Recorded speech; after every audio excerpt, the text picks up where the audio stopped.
خاوەنی دەیان پەرتووک و لێکۆڵینەوە و وتاری گرنگە. مامۆستای زانکۆیە لە زانکۆی ئەمستەردام لە هۆڵندا. ڕەخنەگرێکی دنیای ڕۆشنبیریە و یەکێکە لە دامەزرێنەرەکانی ناوەندی لێکۆڵینەوەی گۆڤاری ڕەهەند و هەر لە ساڵی 90ەکانەوە تا ئەم سەروەختە سەدان سیمینار و کۆڕی لە شارەکانی کوردستان و ئەوروپا پێشکەش کردووە. ڕەخنە و نووسین و کتێبەکانی لە هەموو ماڵێکدایە و دامەزرێنەر و پشتیوانی یەکەمین ڕۆژنامەی سربەخۆ بووە. هاودەنگی ڕەخنە و ڕوانی نەجیاواز و ئەکادیمیەکانە. مەریوان وریا بە خەمێکی گەورەوە دەنووسێ و بە خەمێکی گەورەشەوە ڕەخنە ئەکادیمیەکان دەگرێت. ئێستاش میوانی زایڵی داهێنانە. ئەم کاتت باش کاک مەریوان. ئەم کاتت باش کاگاسۆ فەرموو. زۆر سپاس دەکەم بەخێربێی بۆ زایڵی داهێنانی دەنگی ئەمریکا. بژی زۆر سپاس. سپاس دەکەم. با لە سەرەتا لەم کتێبە تازەیەتەوە دەست پێکەین. لەم کتێبە تازەیەدا باسی بە ناوی گۆڕانکاری و حەماسەتەوە بازە کۆمەڵێک بابەتی گرنگ دەکەیت. شۆڕشی ئۆکتۆبەر لە خەونەوە بۆ کابوس، فەڕەنسا و سەرەتایەکی تازە دەربارەی یاخیبوون بەڕووی نیولیبرالیزمدا لە دایکبوونی دنیای مۆدێرن، دیاردەیەکی خۆراوایی یان ڕووداوێکی جیهانی، تارمایەکانی سەلەفیزم سەبارەت بە نیقاب و خۆپۆشین و هەتا دوایی. کۆمەڵێک تەوەری جیاوازت کۆ کردوێتەوە، ئاوڕت لە کۆمەڵێک پرسی گرنگ داوەتەوە. پێمان خۆشە بۆمان باسکەین. جا نازام لەکوێوە باسکەم، باسی کام تەوەرەیان بکەم، مەگەر لە خاڵی یەکەمیانەوە دەست پێ بکەین لە وتاری یەکەمەوە کە لەسەر شۆڕشی ئۆکتۆبەرە. لە ڕاستیدا باس لە گۆڕانی خەونی شۆڕژگێڕانە و خەونی دەستکاریکردنی دنیا، باشترکردنی پەیوەندی نێوان مرۆڤەکان، بەخشینی بڕێک لە یەکسانی و دروستکردنی دنیایە کە تێیدا ئەو هەموو نالەباری و ئازار و چەسانەوەی تیانەبێت لە خەونێکی دەو بابەتەوە، لە خەونێکی ئینسانی گەورەوە ئەگۆڕێ بۆ یەشێک لە کابوسە گەورەکانی سەدەی 20م. خاڵی سەرەکی کە من لەو نووسیندا باشێکمەوە، من یەکەم کەس نیم کەەوە باس دەکەم، باس لەوە دەکات کە ئەم شۆڕشە لە ئاستی ئایدیا و فکرە و لە ئاستی خەونبینین و یۆتۆپیادا پڕێتی لە خەونی گەورە گەورە و خەونی گرنگ. بەڵام لەو کاتەیە کە دابەزێ بۆ ناوواقع بەناو کۆمەڵێک دەستگا و بەناو شێوازێک لە ڕێخستنی پەیوەندی سیاسی و بەناو مۆدێلێک لە دەسەڵاتدارێتیدا تێپەڕێ کە بەسەر یەکەوە هەر هەمویان خەونەکە ئەگۆڕن بۆ جۆرێک لە کابوس و کابوسێکی گەورە. یعنی خاڵی سەرەکی لەوێت خاڵی سەرەکی وتارە لەوەدایە.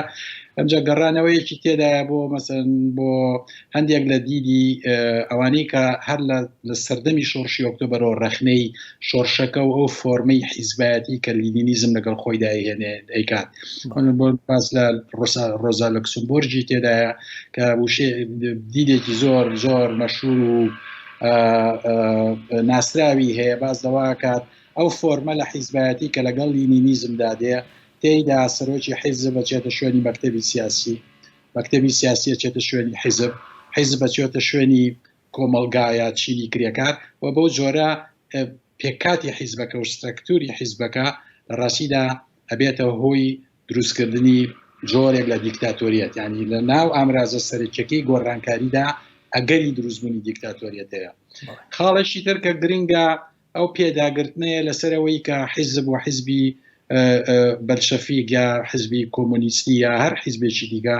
خۆی بە پێشڕەوی کۆمەلگا بزانێت، خۆی بە ڕۆشنبیر بزانێت، خۆی بە کەسێک بزانێت خەریکی بەرەمێنانی فکر و تیورە و تیوریزەکردنی واقع و بەرەمێنانی معریفە و شتانە بزانێت. وەکە حیزب کە ئەمە خۆی بەمەزانی، ینی دەرەوەی خۆی لە ڕاستیدا ناچارە بەدەنجی کات وسکتی کات، ینی لە چووکە پێی وایە ئەم معریفەیەکی بەرەمێناوە کە تاقە معریفەی ڕاستەقینەیە و لەگەڵ گۆڕانی مێژووە و لەگەڵ قۆناغەکان ئاگونجێت و ینی لەگەڵ کۆمەڵێک لەو بنەما فکریانەی کە ئایدۆلۆجیەتێک لەگەڵ خۆی داهێنێ. بە کورتیەکەی ینی هەر لە سەرتاوە ئەم فۆرما لە بەردەم ڕەخنەکردن نابووە. بەڵام دواییتر من دێمە سەر بە تایبەتی دێمە سەر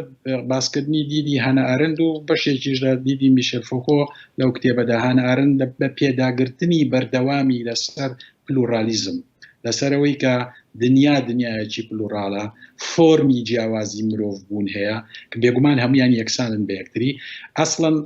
ئاە ئارنتا ئەو شوێنە ڕواڵێ من ناتوانین باسی مرۆڤ بکەین بە تاکە کەس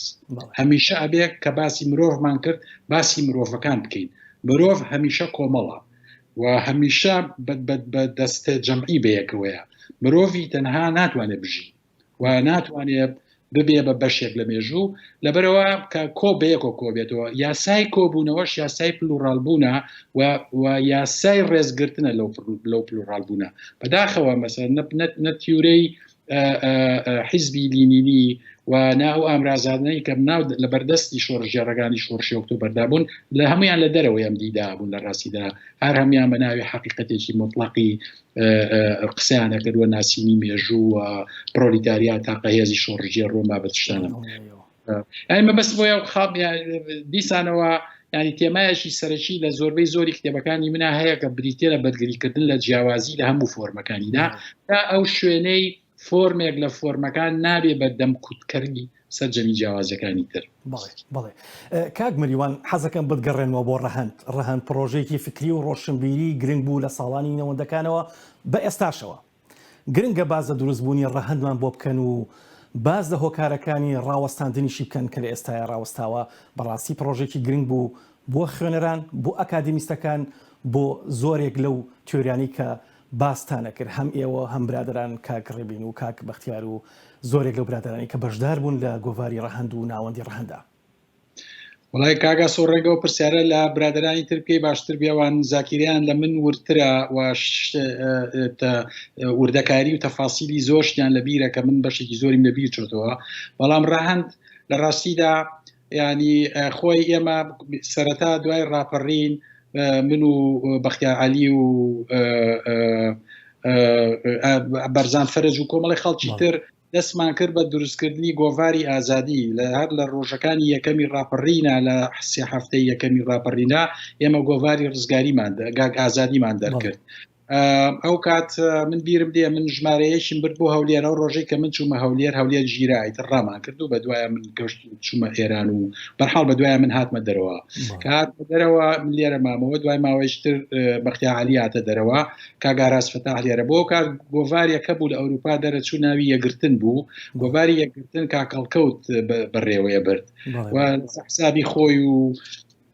ئەرچی خۆی لەگەڵ کاگاراز زووەمانە ڕێکیان خست بوو دەریانە کرد ئەو کات ئێمە بڕیارمانە هەردوو گۆڤارەکە بکەین بە گۆڤارێک و کردمان بە گۆڤاری ڕەهەند و تێیدا کۆبووینەوە لە ڕاستیا ینی ڕەهەند خەمێکی دەستە جەمعی بوو ینی ئێمە نەوەیەک بووینەوە نەوەیەکی ڕۆشنبیری لە ناو ڕۆشنبیری کوردیدا دروست بوو زۆر بمان لە ساڵانی هەشتا و کۆتاییەکانی هەشتادا دروست بوو بووین ینی پێویستمان بە مینبەرێکە بوو بۆ قسەکردن ئەو مینبەرەش خەمی ژمارەیەشی بریتی بوو لە دەستکاریکردنی ئەو پێکاتە ڕۆشنبیریەی کە لەو کاتەیە لە کوردستانە باڵا دەست بوو هەر یەکێک لە بوارێکی دیاریکراوە ئێمە لە ناو خۆمانە ڕای جیاوازمانە بۆ چوونی جیاوازمانە بەیان یەک کەسێک ئەمڕۆ ڕەهەند بخوێنێتەوە تێدەگا کە جیاوازیەکی گەورە لە نێوان فکری نووسەرەکانیانە هەیە بەڵام بەبێت تااقەتی هەبێ بە دوایە بگەڕێ ئێمە بۆ چوونی من ئێمە کۆمەڵێک شتمان کرد کە بەلامانەوە گرنگ بوو یەکەمیان دەستکاری زمانی فکرمان کرد ئەو زمانی کە فکری پێنووسرا لە دنیای ئێمەدا زمانێک بوو ئەوەی کە باڵادەست بوو لە پێش ئێمە دروست بوو باڵادەست بوو دەرەقەتی ئەو کێشانە و ئەو دنیایە نەئاهات کە هاتبۆکایەوە پێویستمان بە زمانێکی تر بوو پێما بێشە لە ئیشە گرنگەکانی ئێمە کە کردمان هێنانی ئەم فۆرمە تازە بوو لە زمان و هەر نووسەرە لە نووسەرەکان بە جۆرێ لە جۆرەکان زمانێکی تایبەت بە خۆی دروست دەکات و لە کۆتاییشدا زمانێک دروست بوو ئەکرێ بە زمانی ڕەهەند ناوی بنیت خاڵێکی ترکە گرنگ بوو ئەوەی کە لە ڕەهەندا ڕوویدا بریتی بوو ئێمە ینی فۆرمێک لە نووسینی جددیمان دروست کرد ینی نووسینێکە پشت بەسێ بە کۆمەڵێک سەرچاوە هەندێک دیدی میتۆدی تێدا بێ و قسەی دووبارە نەبێ و هەوڵدانیش بێ بۆ ڕاستەوە خۆ قسەکردن لەسەر ئەو کێشانەی کە ئێمە پێمان وا بۆ مە کێشە بنەڕەتی و سەرچەکانی هەم ناو مێژووی سیاسی و کۆمەڵایەتی و فەرەنجی ئەمەیە هەم ناو ئەو ساتە وەختەی کە لە ناویدا ژیان لەبەرەوە ڕەهەند لەسەرێکەوە قسەی لەسەر مێژووی ئێماکە لەسەر مێژووی ئەدەبی مێژووی فەرهەنجی مێژووی دینی و لەسەر مێژووی سیاسی ئەمە لەسەرەکەی تریشەوە دەرگیر بوو لەگەڵ ئەو کێشە سیاسی و کۆمەڵایەتی و فەرەنجانەی کە لەو ساتە وەختەدا ئامادە بوو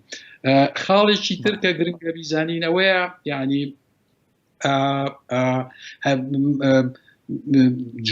بوو بە جۆرێک لە مۆدلێک بۆ دروستبوونی فۆرمێکی تر لە ڕۆشنبیر. تا ئەو سەردەما ئێمە ڕۆشنبیرمان هەبوو سیاسی بوون، یانی زۆربەی ڕۆشنبیرانی کورد ئەوانەی کە ڕاستیدا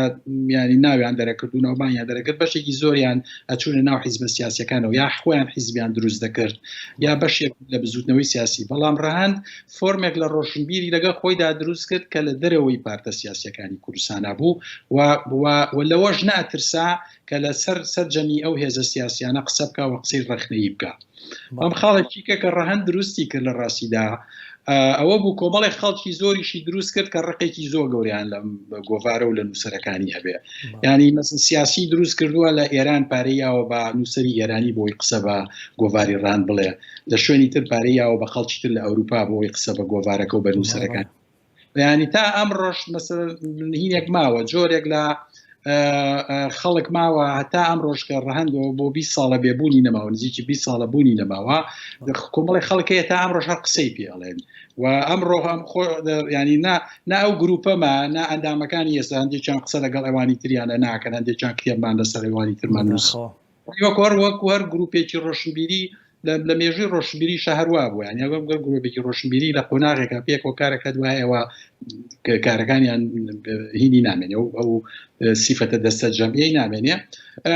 ئەمی شوای لێ هەڵوەشانەوەکەشی لە ڕاستیدا بەشی یەکەمی ئەوەی یەکەم جاری ئەوەی کە ئێمە وازمان لێ ناپەیوەندی بەوە بۆ ئێمە نەمانەتوانین تریکەین، نە پارەمان هەبوو نە تااقەتمان هەبوو. ئێمە کە دەستمان بە گۆڤاری ڕەهەند کرد هەمومان 25 ساڵ لە ئێستا گەنجتر بووین،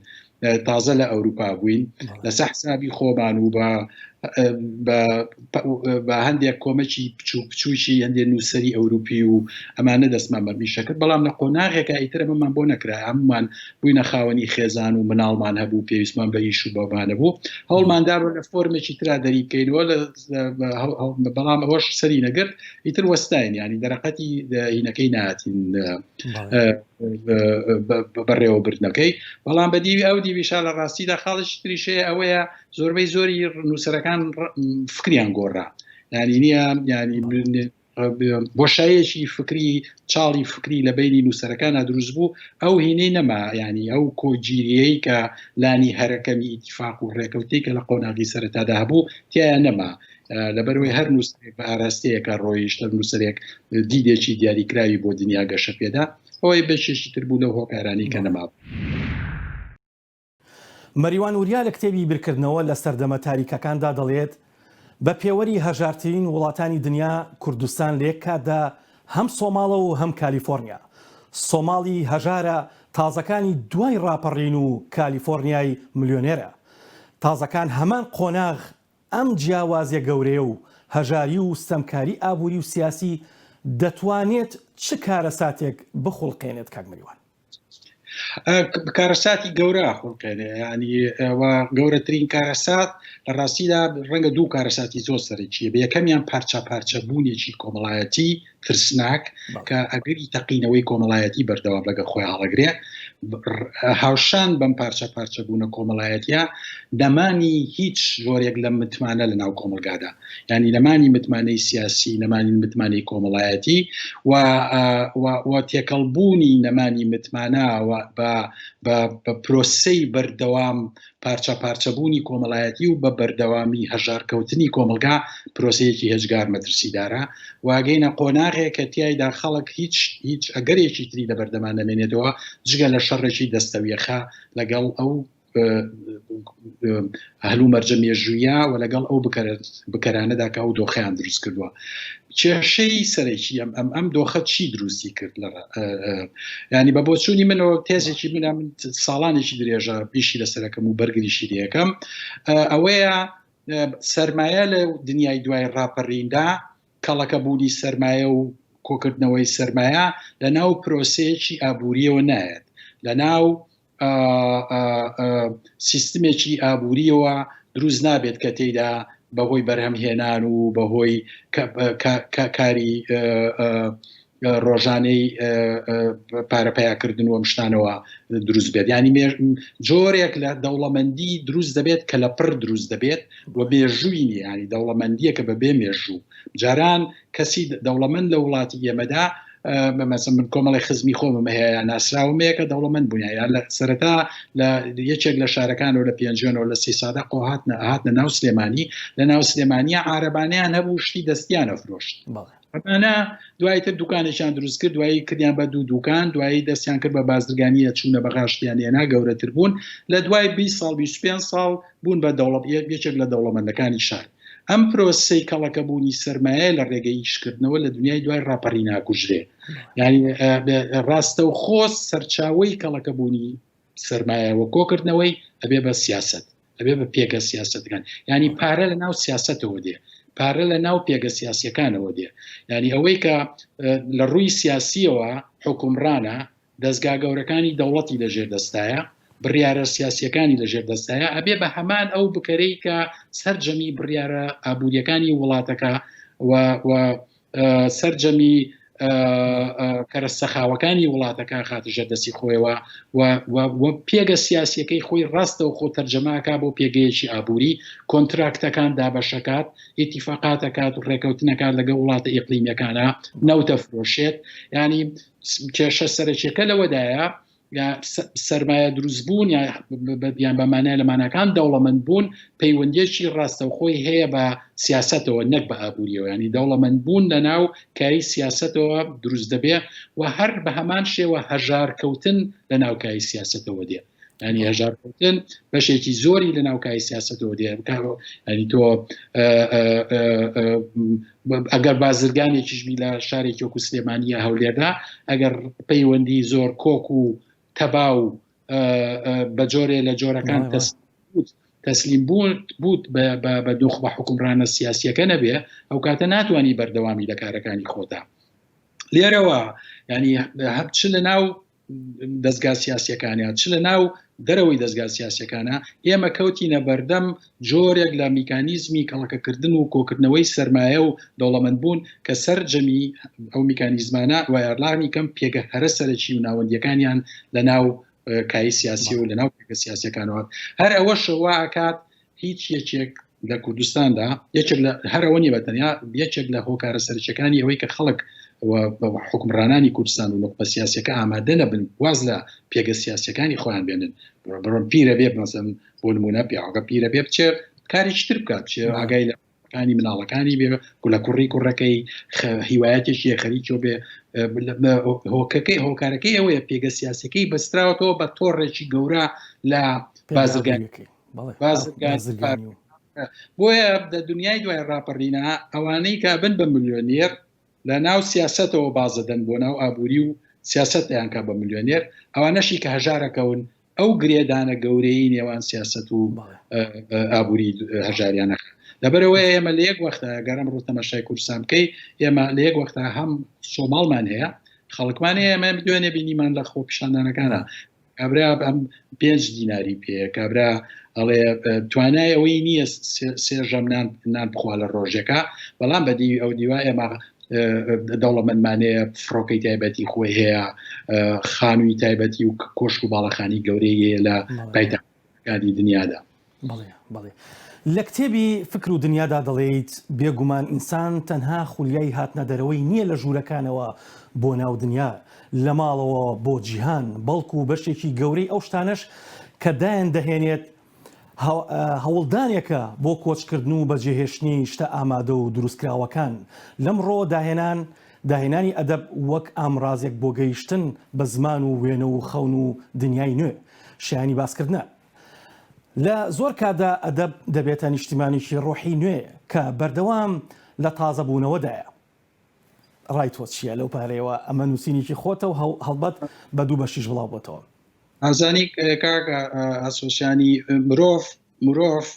بەمانە مرۆڤەکان یا بۆ گوهان عارض قسە بکەین لەسەر تاکە قسەنەکەین خولیایەکی دیاریکراوی کۆچکردن لە ناویانە هەیە لە ناو مرۆڤدا خولیایەکی دیاریکراوی کۆچکردن هەیە کۆچ بەمانای چی بەمانای دەرچوون لەو سنوورە دیاریکراوەی کاکەویتە ناویەوە دەرچوون لە ماڵ بەرەو شار لە دەرچوون لە شار بەرەو شاری تر دەرچوون لە وڵاتێکەوە بەرەو وڵاتێکی تر یعنی ئەمە خولیایەکی ئینسانیە لە کۆنی کۆنەوە هەر خۆی لە ناو حیکایەتە دینیەکەدا ینی بەشێک لە هاتنی ئادەم بۆ سەرزەوی لە بەهەشتەوە بریتێ لە کۆچێکی وجودی گەورە کۆچێکی ئۆنتۆلۆژی ینی لەو ئاسەدا مرۆڤ بوونەوەرێکی کۆچکەرە بەڵام کۆچ تەنها بەناو جوگرافیادا نییە کۆچ بەناو زماندا هەیە کۆچ بەناو بیرکردنەوەدا هەیە بەناو تێز و تیورەکاندا هەیە بەناو کتێبا هەیە و یەکێک پێم وایە یەکێک لە کۆچە هەرە گرنگەکانی ئینسان بەناو زماندا لەناو ئەدەبیاتدا هەیە چکە ئەدەبیات و شعر و ئەدەبیات سەر و کاریان بە پلەی یەکەم لەگەڵ زماندایە و دەستکاریکردنی زمان تازەکردنەوەی زمان جێهێشتنی فۆرمێک لە نووسین و چوونە ناو فۆرمێکی تر لە نووسینەوە جێهێشتنی فۆرمێک لە بەکارهێنانی زمان و ڕۆیشتن بۆ ناو فۆرمێکی تر لە بەکارهێنانی زمان هەمویان کۆچن کۆچی تایبەتن و ئەمانە بەشێکن لەو خولیای کۆچکردنی کە پێم وایە لە ناو بەشێکی زۆری مرۆڤەکانە هەیە و کۆچ تەنها کورت ناکرێتەوە بۆ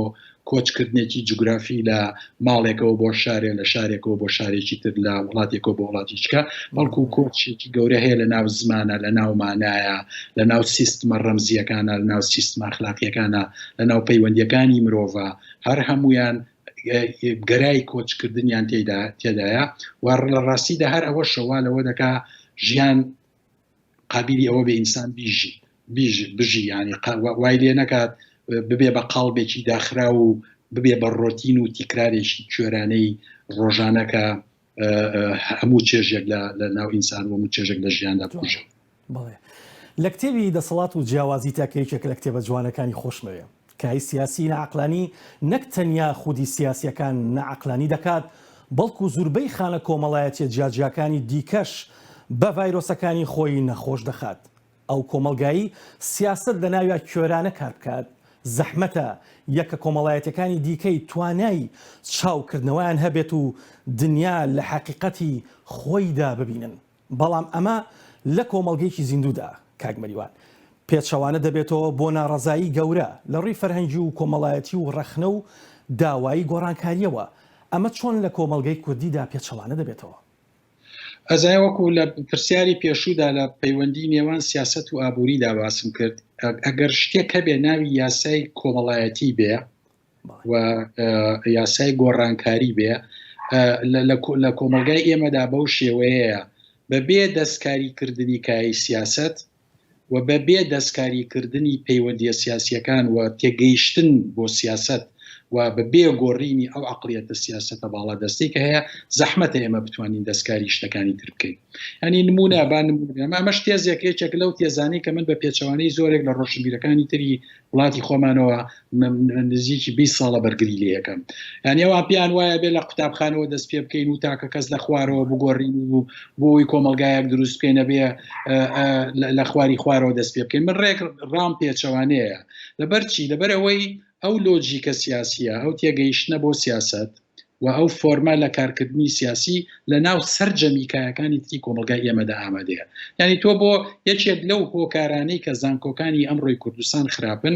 پەیوەندی بۆ هەیە یەکێک لە هۆکارەکانی تەمەن هەمووینە پەیوەندی بۆ هەیە زۆربەی زۆری ئەوانەی کە زانکۆکان بەڕێوابن هەر هەمویان لەلایەن حیزبەکانەوە دانراون و کادری حیزبی یەکێک لەو هۆکارانی کەوا کات ڕۆژنامەگەری لە کوردستانە پەچی بکەوێت پەشێکی زۆری پەچی بکەوێت پەیوەندی بۆ هەیە کۆکایەکە لە ناوەوە لۆجیکی ئیشکردنی کای سیاسی بەسەریدا زاڵە وەک چۆن لە ناو ئابووریدا لۆژیکی ئیشکردنی کای سیاسی باڵە دەستە لە ناو ئابووریدا وەک چۆن لە ناو نووسەراندا بەشێکی زۆری نووسەران کە بن بە فەرمانبەری حیزبە سیاسیەکانیان فەرمانبەری حکومی و کەونە ژێر کاریگەری حیزبەکانەوە یان لانی کەم نییە حیزبەکان یا کایی سیاسی دەستی لە ناو گەدەی ئەوانەیە دەستی لە ناو بژێویان دەستی لە ناو پارەکانیان هەیە توانای ژیانیان هەیە لێرەوە بەبێ ئەوەی ئێمە ئەمە بگۆڕین بەبێ دەستکاریکردنی ئەو لۆجیکە سیاسیە ئەوانی تر گۆڕانەکانیان زۆر زەحمەتە ینی سیستمی خوێندن لە کوردستانە وەربگرە سیستمی خوێندن لە 20 ساڵ ڕابردوودا وێران بووە هەر بە تەواوەتی وێران بووە ینی نییە لەمە تا ئێستا چەند جارێکیش باسم کردووە من کاتی خۆی کە چوومەتە قوتابخانەی سەرەتایی لە ساڵانی 60 لە سەرەتای هەفتاکانە لە ناو سیستمی خوێندنی بەعسیدا یەک فۆرم لە خوێندن هەبوو مناڵی خێزانە هەژارەکان، مناڵی دەوڵەمەندە هەرە دەوڵەمەندەکانی کوردستان هەمویان لە ناو یەک قوتابخانەدایان خوێن. هەری من ناڵمان لە سەی سادەق بووم لە یەک قوتابخانەیەکام خوێن، تێیدا کوڕی بەڕێوەبەری ناحیەکە، کوڕی مدیری پۆلیس، کوڕی سیشکەکان، کوڕی داوەر هەمویان لەوێ بوون. لەو پۆلەدا ئەگە تۆ زیرەکتر بوویتە لەوان پلەی باشتر بێنە زیاتر پێشەکەوتی. بەڵام ئێستا سیستمی ئەم لۆجیکە سیاسی لە کوردستانە کە خەریکی پارچە پارچەکردنی کۆمەلگاکەیە، سیستمی خوێندنەکەی بە جۆرێک تێکداوە بۆ هەر نوخبەیەکی دیاریکرا و خوێندنێکی تایبەتی کردوتەوە. مناڵی چینی سەرەوەی کۆمەلگای ئێمە ئەچێتە جۆرێک لە قوتابخانە و ئەچێتە ناو سیستمێکی دیاریکراوی خوێندنەوە تەواو جیاواز لەوەی مناڵی خەڵکەکانی خوارەوە. بەهەر حاڵم تێزە من لە کتێبی دەسەڵات و جیاوازیایش مەسەرکردم. پێشم وایە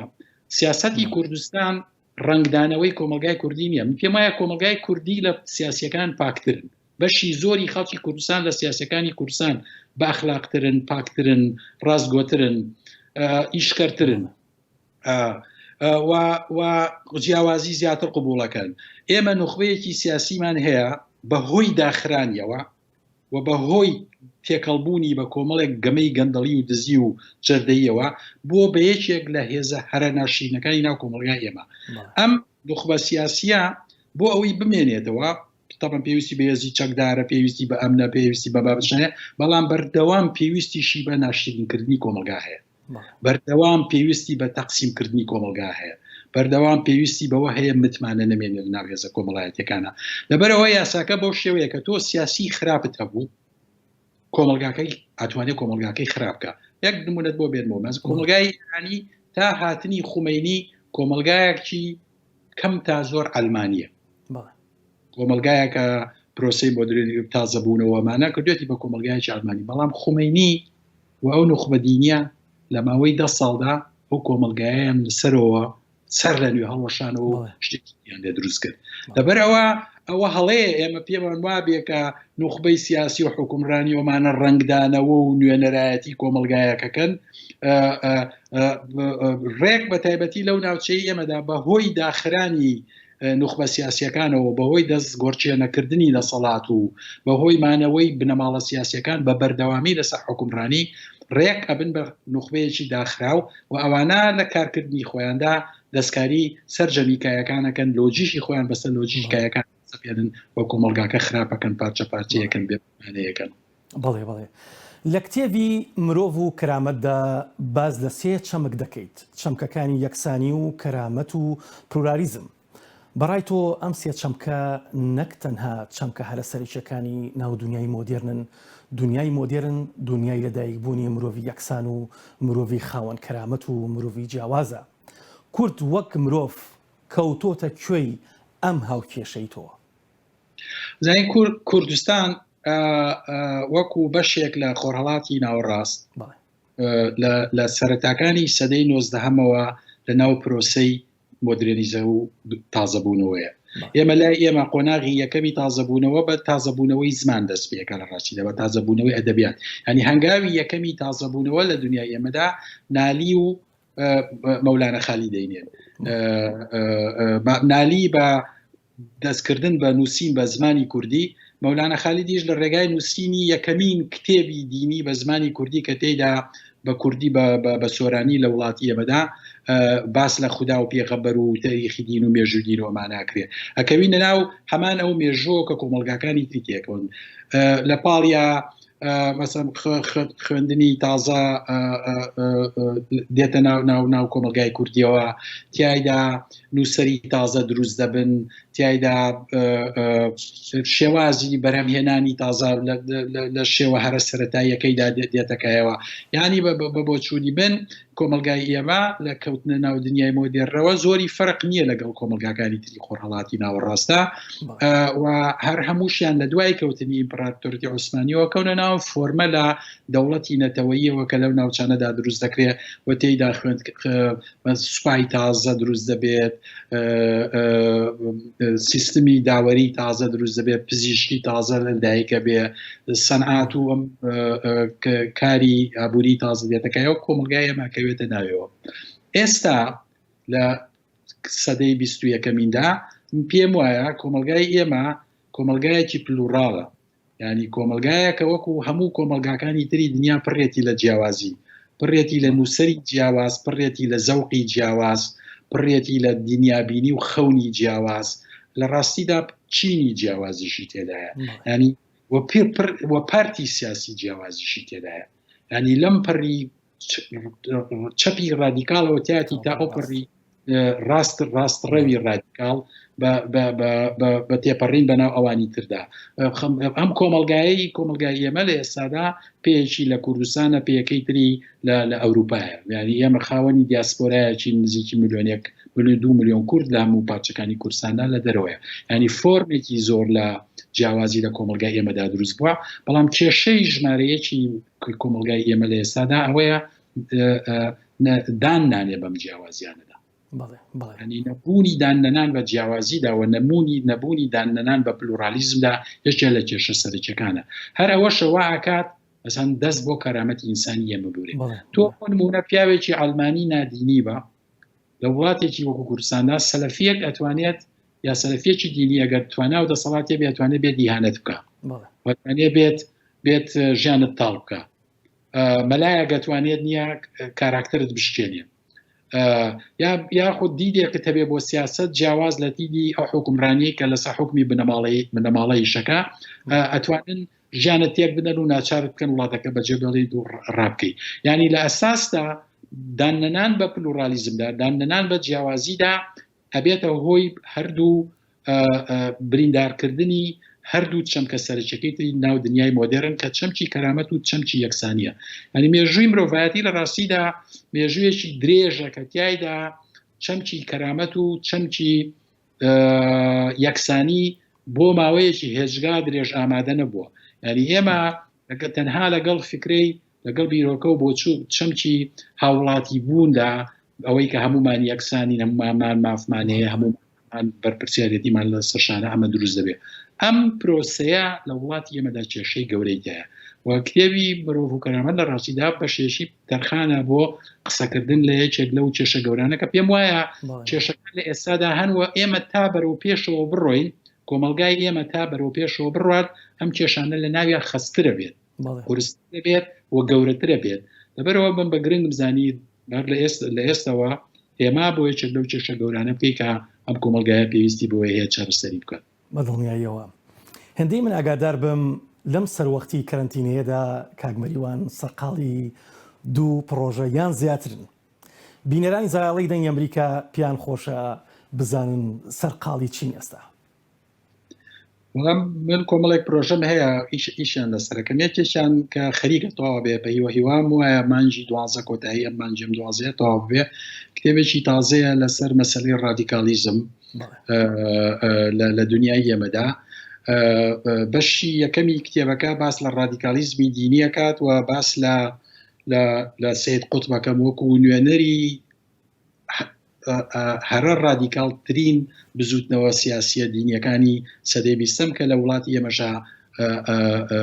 هینی خۆی هەیە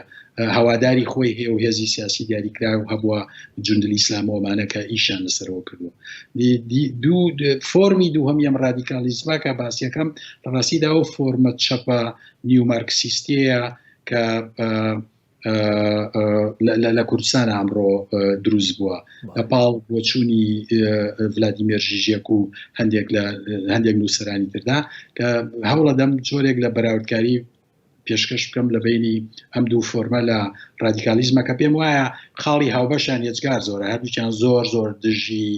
لیبرالیزمن دژی کاپیتالیزمن دژی بە فۆرمانن لە سیاست کە پێیان وایە سیستەم ناگۆڕێەوە بێ سیستەم بگۆڕێ. بابەتی سێهەمی کتێبەکە بریتە لە وتارێکی درێژ لەسەر ئەوەی لیبرالیزم چییە و ماناکانی لیبرال بوون و لیبرالیزم چییە. بە باوەڕی من مێژووی ڕۆشنبیری کوردی تا ئەمڕۆ بە منیشەوە ڕۆشنبیرێکی لیبرالیتیانە، ینی من پیاوەکدی باوەڕم بە لیبرالیزم هەبێ وەکو ئایدۆلۆژیا، بەس باوەڕم بە کۆمەڵێک پرینسیپەیە کە هەندێکیان لەناو ئایدۆلۆژیای لیبرالی دابوونی هەیە. من پێم وانیە ڕۆشنبیری ئێمە ساتەوەختی لیبرال بوونی تێدا بوو بێت، ڕۆشنبیری لیبرالی تێدا بووێ، بەڵام پڕێتی لە قسە و لە جنێ و بە لیبرالیزم. ینی ئێمە سێنەوەمان هەیە لە کوردستاندا لە ناوچەکەدا کە جنێ و قسە بە لیبرالیزمڵێن. سەرەتا مارکسیەکانی ساڵانی 20 و 30 و 40 و 50 هەر هەمویان لیبرالیزم و فکری دیموکراتیۆمانە بە داهێنراوێکی بورجوازی بێمانە و سەخیف دانێن. دوای ئەوە ئیسلامیەکان دێن ئیسلامیزم لەسەر قسەوتن بەسەر لیبرالیزم ئیشەکات و نەوەی سێهەم نەوەی ئەمنی و مارکسی نیو چەپانەی کوردستانە کە ئەوانیش دیسانەوە قسەیەکی زۆر و ڕخنەیەکی بێمانە لە لیبرالیزمەگرن بەبێ ئەوەی شتێک بە ناوی لیبرالیزمەوە لە مێژووی ئێمەدا هەبێ یا هێزێکی لیبرال هەبێ یا جۆرێک لە ڕۆشنبیری لیبرال لە دنیای ئێمەدا هەبێ. ینی بە کورتەکەی باسی فۆرمێک لە ڕادیکالیزمەکەم لە ناو دینە لە ناو دەرەوەی دیندا کە خاڵی هاوبەش لە ناویانە بریتە لە هێرشکردن سەر لیبرال و لیبرال بوون و با لیبرالێک. بەڵێ دوای من پرسیارم کاک مەریوان، هەڵبەت ئێوە نەک هەر خاوەنی خانەوادەیەکی ڕۆشنبیری و فەرهەنگی و کتێب لە ماڵی ئەوەیە دەمێکە وەکو گۆڵزارێکی جوان بەرهەم هێنرێت، هەر لە باوکی بەڕێستانەوە، هەر لە باپیرتانەوە، هەم لە براکانتەوە، هەم لە خانەوادی ئێوە. شەترەنجیش یەک بەشێکی زیندوی خێزانیەوەیە. پێم خۆشە ئایا تۆ یەکێکی لەوانەی کە لێیانە بیتەوە لە براکان و خۆشەکانت یان یەکێکی لەوانی کە دەرەقەتیان نایت؟ من کە سەرەتا دەستم پێ کرد تا ئەو شوێنە ڕۆیشتم بووم بە یاریکەری هەڵبژاردەی عێراق لە ژێر تەمەنی 20 ساڵان. ئەو کاتە من لە براکان و لە خوشتەکانم باشتر بووم، بەڵام من بەهۆی ئەوەی کە خوێندنم تەواو کرد و دوایی بووم بە پێشمەرگە و دوای چوومە ناو نووسین و خوێندەوەمانەوە وازمێنە. بەڵام دوای من براکانم بە تایبەتی هەرپاکی برام زۆر یاریکەریی باشی لێ دەچوو و بە تایبەتی خوشکەکانم من خوشەکانم زۆر یاریکەری شەترەنجی باش دەچوو. خوشکم خاتوزیری خوشکم بژار چناری خوشکم هەر هەمویان ئەوانە یاریکەری متەخەبی عێراق لە ڕاستیا متەخەبی عێراق خۆی 6 یاریکەری یا بوو 4یان ئیماڵی ئێمە بوون. ئەو جێ خۆشحاڵیە قانعکاتی خۆی یاری شەترەنجی زانی و باوکمی فێر کردووە، باوکم ئێمە فێر کردەوە بەزێمە مناڵ بووین بە مناڵی لە باوکمانە بردەوە. تەلەبە لە مامۆستاکەی باتەوە بە دڵنیاییەوە. زۆر سپاس کاک مەریوان بۆ کاتی پێت بەخشین، زۆر خۆشحاڵ بووین